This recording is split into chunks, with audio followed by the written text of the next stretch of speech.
काही ठिकाणी जोरदार पाऊस बरसला। काही दिवसांपूर्वी अवकाळी पावसाचा इशारा हवामान विभागाने दिला होता। वाढत्या उष्म्यात पाऊस बरसल्यानं गारवा पसरला। मात्र काजू बागायतीचं यामुळे नुकसान होण्याची शक्यता आहे। दोडामार्गच्या तळकटमध्ये बरसलेल्या पावसाचे दृश्य पाहूया।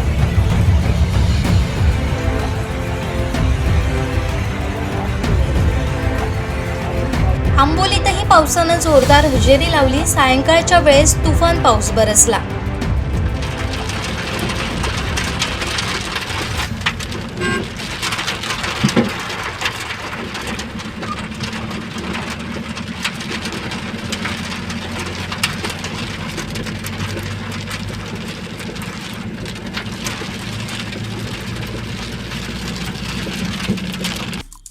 आमचे दिवसभरातले सर्व अपडेट्स, ताज्या घडामोडी आणि थेट लाईव्ह पाहण्यासाठी सबस्क्राईब करा, लाईक करा कोकणचं नंबर 1 महा चॅनल कोकण 7 लाईव्हचं YouTube चॅनल।